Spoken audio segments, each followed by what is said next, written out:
Yung brand mga kababayan ng isang appliance,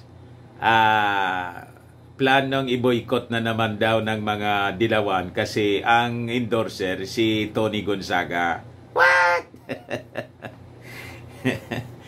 Matindi talaga po ang pagiging toxic nitong mga kakampon. Matindi po ang pagiging tawag dito, bitter. Ang gusto nila, sila lang yung masunod dito sa mundo. Pag hindi nila kauri, hindi nila gusto mga kababayan, kansilado ka. Wala na yung kasabihan na live and let live. Wala na po. Kansilado ka. Ito, brand ng appliances na ini-endorso ni Tony Gonzaga, iba-boycott din. Grabe ang galit ng mga dilawan po kay Tony Gonzaga kasi tingin nila malaki yung naging parte ng mag-asawang Tony at Paul Soriano sa pagkapanalo ni President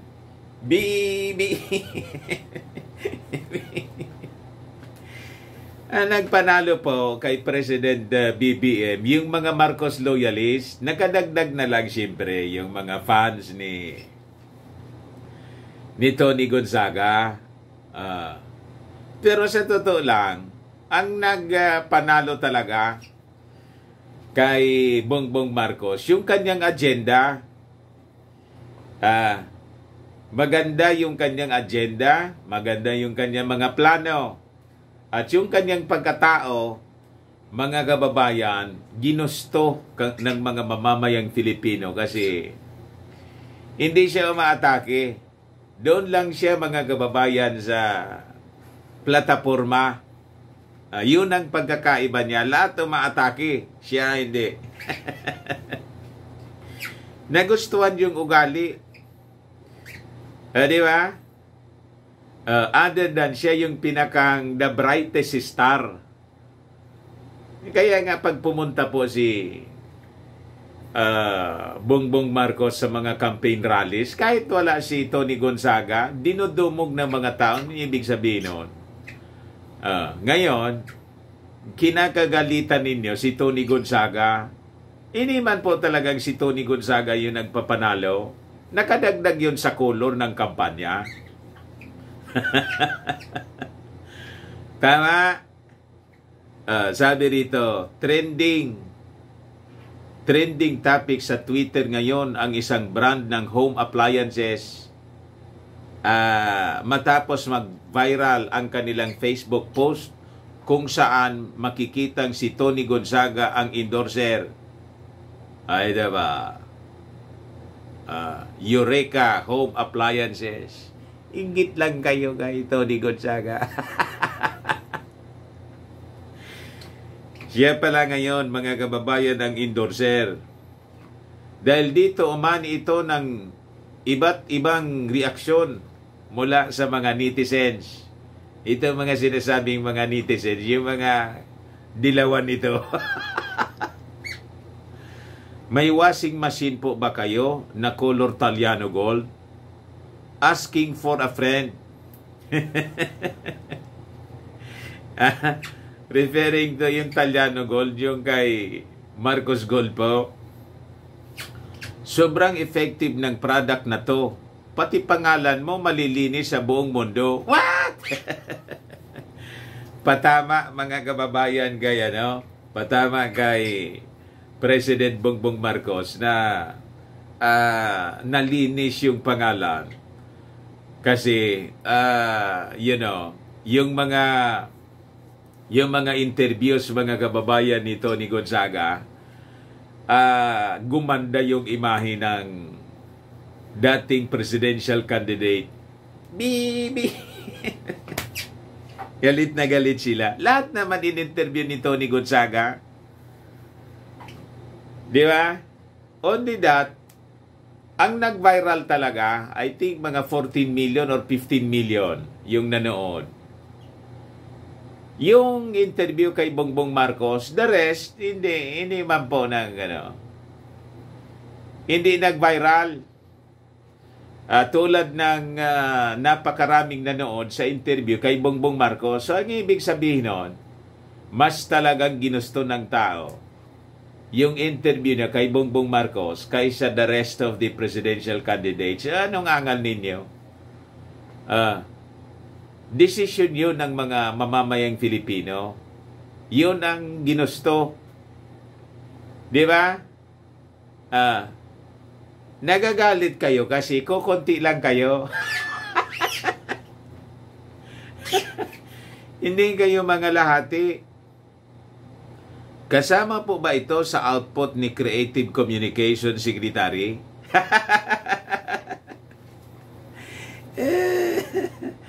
Nawala na yung issue nila sa Creative Communications Secretary. Kasi 1 peso man lang pala yung sweldo. What? Per year. Nang ibig sabihin, hindi man kukubra ng sweldo, tutulong lang pala si Paul Soriano sa administrasyon ni Bongbong Marcos. Kaya wala na, hindi na pinag-usapan. Bukya yung mga dilawan. Yung washing machine, may preset po ba sa money laundering? What? Ito din yung mga reactions po dito. Buti na lang talaga si Ann Curtis pa ang model nyo nung binili ko yung washing machine namin. Ibig sabihin, bumili siya kasi si Ann Curtis yung Pero ngayon, yung endorser si Tony Gonzaga, kung noon, mga kababayan, si Tony Gonzaga na, hindi siya bibili. What? Magkano po washing machine with confidential funds? Kung ano-ano na lang po yung sinama. Meron bang washing machine with income tax return? Alang yung endorsement ni Tony Gonzaga na politika. How much po washing machine with historical distortion? Meron po ba kayong appliances with ill-gotten wealth? What? Lahat ito mga kababayan, yung mga die-hard na mga kakabon, kinuyog na naman po yung yung endorsement ni Tony Gonzaga. Ang washing machine na mahilig maglinis and self-righteous. Yung washing machine na ayaw sa cancel culture pero nung mag-resign siya sa network, in-unfollow lahat ng IG friends. Yung washing machine po ba parang yung endorser nyo, mahilig mag-whitewash ng history? Yung washing machine po ba pwedeng washing banlaw at dryer sabay-sabay, asking for a friend po? Meron po ba kayong washing machine with transcript of records? Kung ano-ano na lang, pati yung educational attainment ng Pangulo, nasabit pa. Maraming salamat, super solid ng washing machine na nabili ko sa inyo. Sa sobrang ganda, kayang paputiin yung maitim na kasaysayan. Eureka, kayo na ba ang gagawa ng Picos Machine next election? Dapat pala may palaro dito, paunahan mabura ang comment ng admin. Magkano po ba ang washing machine with Bible verse? Pati yung Bible na damay. Pabili po ng washing machine na may delikadesa, iririgalo ko po kay Boying Rimulya. Ang ibig sabihin, walang delikadesa si Boying Rimulya kasi hindi mag-resign. What? Sinadya sigurong si Tony yung gawing endorser kasi ayaw nilang may bumili pa ng appliances nila. Napaka-toxic po ng mga comments dito. Ito po ba yung washing machine na bulletproof? Nothing to lose, fire away, fire away. Tony Gonzaga, Mare, mukhang iisa-isahin ng mga ini-endorse mong product. Mawa ka sa mga kumpanyang yan. Huwag ka nang tumanggap ng endorsement. Yung appliance po ba may kasamang SD card at historical revisionism? So yan po mga kababayan ang mga reactions ng mga kakampon sa endorsement ni Tony Gonzaga. With that story, siyempre, galit din yung iba. Sabi rito, bitin ng yung mga nag-comment. Nakakaawa naman sila. Di makamove on. Magkakasikit sila sa puso. Sabi ko sa inyo, matindi yung nakarang eleksyon. Pag Marcos talaga po yung yung nasasalang po. Dami niyo pang sinasabi. Kung ayaw nyo, diwag nyo, mga unghang. O ngayon, ito pa yung isang kwento mga kababayan na yung unang endorsement daw ni Tony Gonzaga, yung sa Shopee, di ba siya yung endorser ng Shopee ngayon? Bumagsak daw yung sales. What? Ayan Sabi rito sa balita, Tony Gonzaga effect, Shopee sellers sales slump during October 10.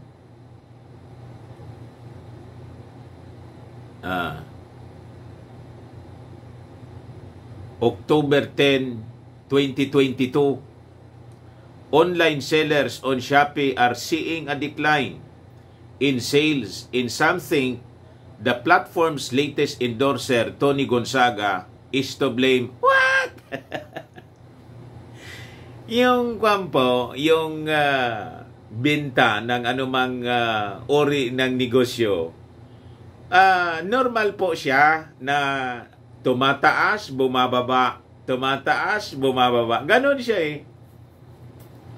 That is normal. Kahit sa mga malls, kayo talaga. Kahit may mga endorsement yan, normal sa business po na tumataas, bumababa yung mga binta. Lalo ngayon alanganin. Yung mga tao kasi nagre-reserve sila ng kanilang mga budget for shopping. Pag malapit na po yung Pasko, mga next month, siguro close to December or close to Pasko, kasi yun ang ngayon alanganin yung mga bonuses, di ba? Lean month ngayon, mga kababayan. Kahit i-observe ninyo sa inyong sales trend, makikita ninyo ang ups and down ng benta. O dito, nag-conclude kaagad kayo dahil nag-endorse si Tony Gonzaga. What? Grabe talagang galit ninyo kay Tony Gonzaga dahil sa pag-endorse kay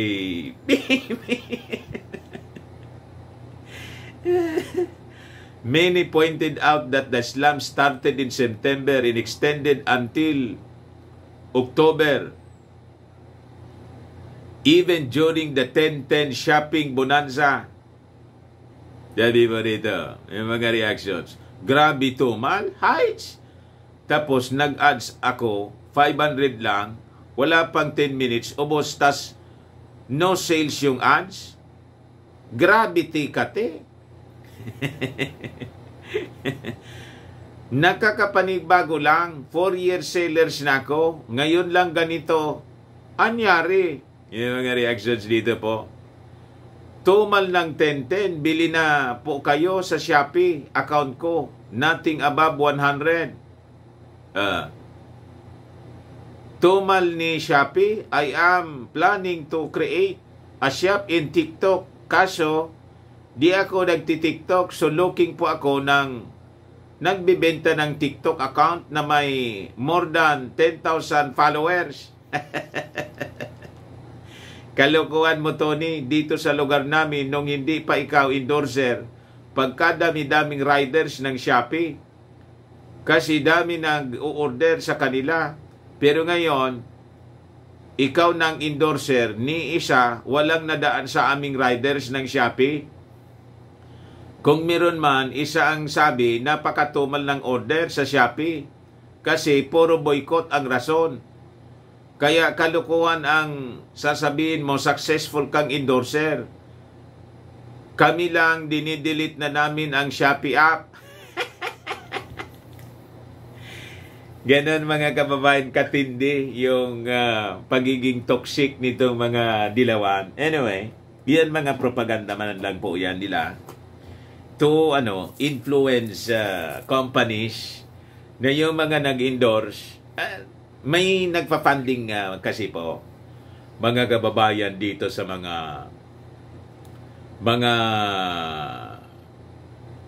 mga dilawan. So, possibly yung the same group of people, they want to use the social media to influence companies. Na yung mga sumuport kay President Bongbong Marcos, i-cancel po. Para sa susunod pa, iiwasan mga kababayan ng mga companies, yung mga artists supporting Bongbong Marcos.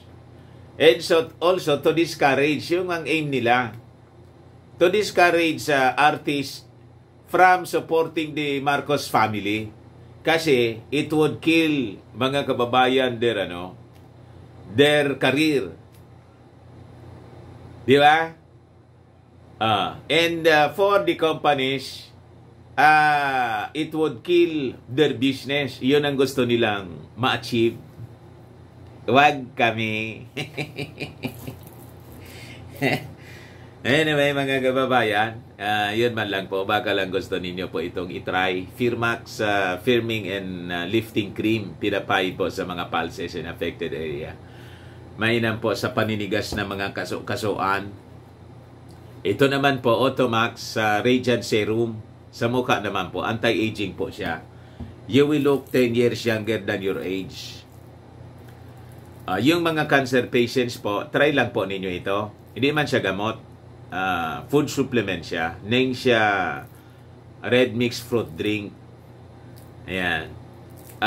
Gawa kasi siya mga kababayan sa goji berry. Yung goji berry may anti-cancer property siya. Yung mga inquiries ninyo, dumiritso na lang po kayo sa aming messenger. Okay po, ako po si Dante Maravillas. Bye-bye po. God bless.